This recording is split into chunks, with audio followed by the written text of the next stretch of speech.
നമസ്കാരം. ജയ്ഹിന്ദ് ടിവിയുടെ Gulf middle east മേഖലയിൽ നിന്നുള്ള വാർത്താധിഷ്ഠിത വാരാന്ത്യ പരിപാടിയായ മീ ദിസ് വീക്കിലേക്ക് എല്ലാ പ്രേക്ഷകർക്കും ഒരിക്കൽ കൂടി സ്വാഗതം.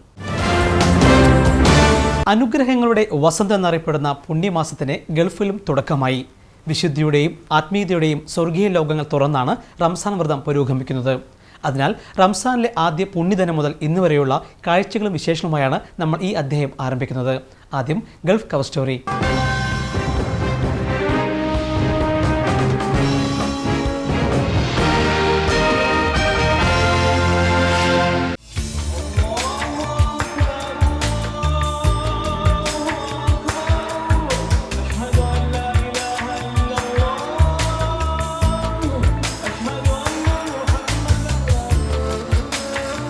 ലോകമെങ്ങും ജീവിത വിശുദ്ധിയും ആത്മസംശുദ്ധിയും കൈവരിക്കുന്ന പുണ്യമാസമാണിത്. വിശ്വാസികളുടെ ഹൃദയങ്ങൾ ദൈവികതയിലേക്കും മസ്ജിദുകൾ പ്രാർത്ഥനയിലേക്കും നീങ്ങുന്ന പുണ്യദിനങ്ങളാണ് ഗൾഫിൽ കടന്നുപോകുന്നത്. അതിനാൽ തന്നെ ഓരോ നോമ്പുകാലവും മനുഷ്യർ കൂടുതൽ ശുദ്ധരാകുന്നു എന്നാണ് അനുഭവങ്ങൾ നമ്മെ പഠിപ്പിക്കുന്നത്.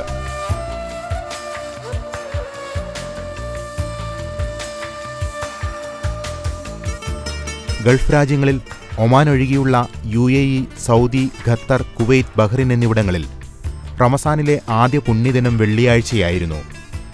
വിശുദ്ധിയുടെ പുണ്യദിനമായ വെള്ളിയാഴ്ച ഈ പുണ്യമാസം ആരംഭിക്കാനായതിനാൽ വിശ്വാസികളിൽ സന്തോഷം ഇരട്ടിയായിരുന്നു. ഗൾഫിലെ പൊള്ളുന്ന വേനൽ ചൂടിൽ ഉച്ചസമയത്ത് നടന്ന വെള്ളിയാഴ്ച നമസ്കാരത്തിൽ എല്ലാ മസ്ജിദുകളിലും വൻ തിരക്ക് അനുഭവപ്പെട്ടു. ഖുർആൻ പാരായണത്തിലും പ്രാർത്ഥനയിലും മുഴുകി പുണ്യം നുകരാൻ വിശ്വാസികൾ കൂട്ടമായെത്തി. ഇതോടെ എങ്ങും ഖുർആൻ പാരായണത്തിന്റെ നിലയ്ക്കാത്ത അലയൊലികളായിരുന്നു. ഒപ്പം പ്രാർത്ഥനയ്ക്ക് മുന്നിൽ കൊടും ചൂട് നിഷ്പ്രഭമാകുന്ന കാഴ്ചയായി അത് മാറി.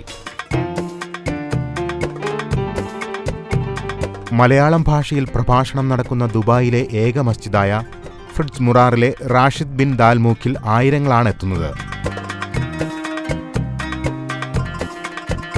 പള്ളിഹാൾ നിറഞ്ഞു കവിഞ്ഞതിനെ തുടർന്ന് വിശ്വാസികൾ റോഡുകളിലും നടപ്പാതകളിലുമാണ് പ്രാർത്ഥനയ്ക്കായി നിരന്നത്. ചിലയിടത്ത് വാഹന ഗതാഗതം പോലും പൂർണ്ണമായി സ്തംഭിച്ചുകൊണ്ട് വിശ്വാസികളുടെ വൻ തിരക്ക് കാണാമായിരുന്നു. പ്രമുഖ മതപ്രഭാഷകൻ ഷമീർ ചന്ദ്രാപിന്നി ദുബായ് ദെയ്റ മസ്ജിദിൽ റംസാൻ പ്രഭാഷണം നടത്തി. അല്ലാഹു തന്റെ ദിവ്യവചനങ്ങളാൽ സമ്പുഷ്ടമായ ഖുർആൻ പുറത്തിറക്കിയത് വിശുദ്ധ റംസാനിലായിരുന്നു.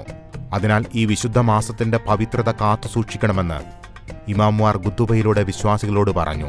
റമദാന്റെ ഏറ്റവും വലിയ പ്രത്യേകത എന്ന് പറയുന്നത് പരിശുദ്ധ ഖുർആൻ അവതീർണമായ മാസം എന്നതാണ്. ആ പരിശുദ്ധ ഖുർആൻ ലോകത്തുള്ള മുഴുവൻ വിശ്വാസികൾക്കും, അത് മുസ്ലിമീങ്ങൾക്ക് മാത്രമല്ല മുഴുവൻ വിശ്വാസികൾക്കും മുഴുവൻ മനുഷ്യന്മാർക്കും കൃത്യമായ മാർഗദർശനത്തിൻ്റെ ഗ്രന്ഥമായിട്ടാണ് അല്ലാഹു സുബ്ഹാനഹു വ തആല ഖുർആനിനെ അവതരിപ്പിച്ചിട്ടുള്ളത്. ആ ഗ്രന്ഥം പഠിക്കുവാനും അതിന് ചിന്തിക്കുവാനും അതിലൂടെ നാഥനെ കണ്ടെത്തുവാനുമാണ് അല്ലാഹു സുബ്ഹാനഹു വ തആല ആവശ്യപ്പെടുന്നത്.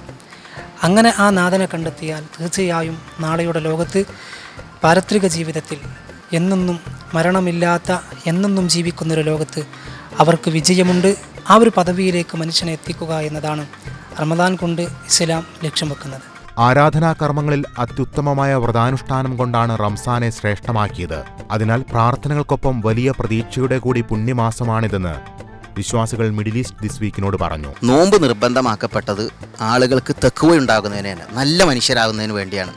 കാരണം തഖ്വയുള്ളവർ മാത്രമേ സ്വർഗത്തിൽ പോവുകയുള്ളൂ എന്നാണ്. ശാശ്വതമായ ജീവിതം കിട്ടുന്ന, എന്നും സുഖം ലഭിക്കുന്ന സ്വർഗത്തിൽ പോകണമെങ്കിൽ തഖ്വ വേണം. വിവിധ ഗൾഫ് രാജ്യങ്ങളിലും മലയാളികൾ ഉൾപ്പെടെ ആയിരങ്ങളാണ് ഈ പുണ്യമാസത്തിൽ മസ്ജിദുകളിലെത്തുന്നത്.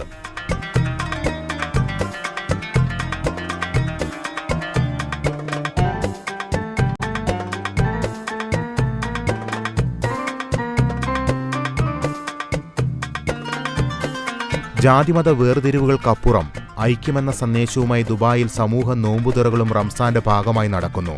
ദുബായിലെ കേരള മുസ്ലിം കൾച്ചറൽ സെന്ററിൽ എന്ന KMCC സംഘടിപ്പിക്കുന്ന സമൂഹ നോമ്പുതുറയിൽ ദിവസവും വിവിധ രാജ്യക്കാരായ 500-ലധികം പേരാണ് എത്തുന്നത്.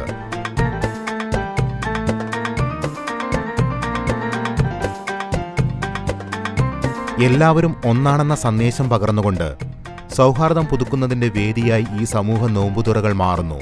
ഇതോടെ നോമ്പുതുറകൾ ഇസ്ലാം മതവിശ്വാസികൾക്കൊപ്പം പൊതുസമൂഹത്തിനും വിശുദ്ധിയുടെ കാലമാകുന്നു. ദുബായ് KMCC സംഘടന എല്ലാ ദിവസവും ഇത്തരത്തിൽ സമൂഹ നോമ്പുതുറകൾ സംഘടിപ്പിക്കുന്നുണ്ട്. ദുബായ് അൽ ബറാഹിയിലെ KMCCയുടെ പുതിയ ആസ്ഥാനത്ത് പ്രത്യേകം തയ്യാറാക്കിയ ശീതീകരിച്ച ടെന്റിലാണ് നോമ്പുതുറകൾ നടക്കുന്നത്. നോമ്പുതുറയ്ക്കെത്തുന്ന മുഴുവൻ പേരെയും പന്തലിൽ ഉൾക്കൊള്ളാനാകാത്ത വിധമാണ് വിശ്വാസികൾ ഒഴുകിയെത്തുന്നത്.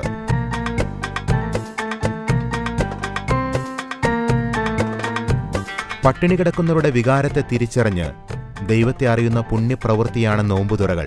സമൂഹ നോമ്പുതുറയ്ക്കായി ഓരോ ദിവസവും ഈ പന്തലിൽ അതിഥികളും എത്താറുണ്ട്. പിന്നീട് ഇവർ വിശ്വാസികൾക്ക് പ്രാർത്ഥനകളും ആശംസകളും നേരും. ഇതിനുശേഷം മഗ്രിബ് ബാങ്ക് വിളിയോടെയാണ് നോമ്പുതുറ നടക്കുന്നത്.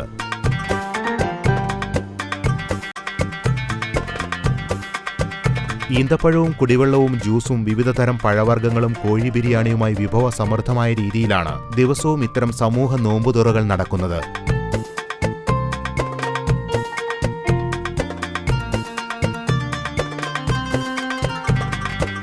ഇഫ്താർ വിരുന്നുകൾ സജീവമായതോടെ ഗൾഫിലെ, പ്രത്യേകിച്ച് ദുബായിലെ റെസ്റ്റോറന്റുകളും പുതിയതരം റംസാൻ വിഭവങ്ങളുമായി രംഗത്ത് വന്നിരിക്കുകയാണ്.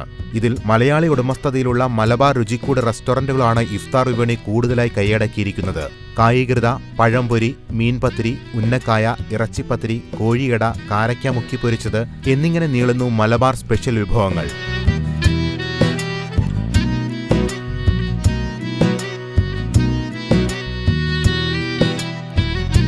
ആദ്യം തന്നെ നമ്മൾ ജ്യൂസും കാരക്കയോടും കൂടിയാണ് നോമ്പ് തുറക്കാറ്.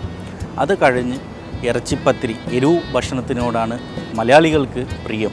അപ്പം ഇറച്ചിപ്പത്തിരി, കട്ട്ലറ്റ്, അതുപോലെ തന്നെ മീൻ പത്തിരി, പിന്നെ ഉന്നക്കായ, അതുപോലെ എരിവുള്ള ഈ റൊട്ടി മുക്കിപ്പൊരിച്ചത് എന്ന് പറഞ്ഞൊരു ഡിഷുണ്ട്.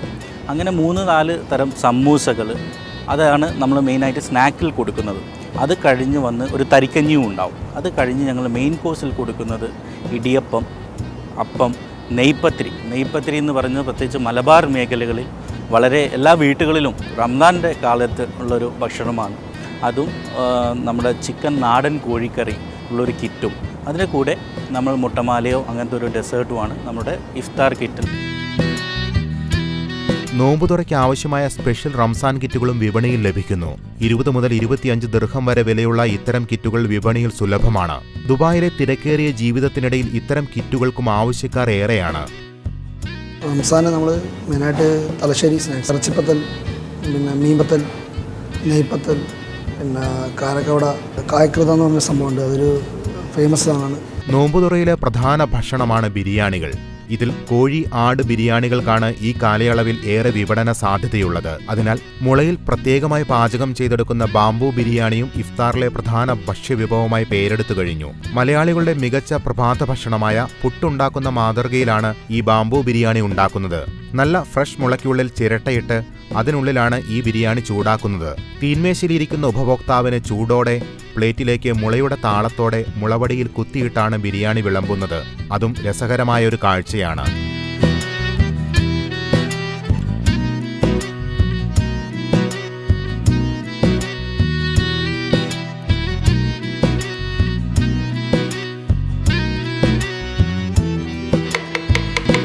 ബാംബു ബിരിയാണി ദം ചെയ്ത് അത് കഴിഞ്ഞ് നമ്മളത് ബാംബൂലേക്ക് മാറ്റും. അതായത് റീഹീറ്റ് ബാംബൂലാണ് ചെയ്യുന്നത്. കാരണം ബാംബൂല് ചെയ്യുമ്പോൾ അതിൻ്റെ നാച്ചുറൽ ഫ്ലേവർ പോവില്ല. ആ മണവും എല്ലാം അതിൻ്റെ അകത്ത് തന്നെ ഉണ്ടാവും. പിന്നെ മെയിൻലി അതിൻ്റെ ആ ഗീയും ഓയിലെല്ലാം ഇത് അബ്സോർബ് ചെയ്യും ഈ ബാംബു. അപ്പോൾ നമുക്ക് കിട്ടുമ്പം വെരി ലെസ് ഓയിൽ ഫുഡാണ് ടേബിളിലേക്ക് നമ്മൾ സെർവ് ചെയ്യുന്നത്. നോമ്പുതുറയിലെ മറ്റൊരു പ്രധാന ഭക്ഷ്യയിനമാണ് ഈന്തപ്പഴം. അതിനാൽ UAE-യിലെങ്ങും ഇപ്പോൾ ഈന്തപ്പഴങ്ങളുടെ രാജ്യാന്തര മേളകളും നടന്നുവരുന്നു. പ്രമുഖ സൂപ്പർ ഹൈപ്പർ മാർക്കറ്റ് ഗ്രൂപ്പായ ലുലു ആണ് ഈ മേളയുടെ സംഘാടകർ. ലോകത്തിലെ ഏറ്റവും വില കൂടിയ ഈന്തപ്പഴം മുതൽ വില കുറഞ്ഞവയും ഇതോടൊപ്പം പ്രദർശിപ്പിച്ചിട്ടുണ്ട്.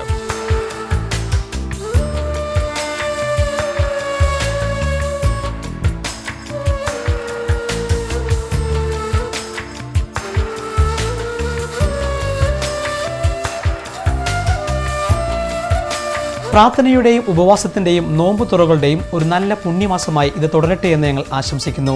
ഒരിക്കൽ കൂടി എല്ലാ പ്രേക്ഷകർക്കും മീ ദിസ് വീക്കിൻ്റെ റമദാൻ കരീം.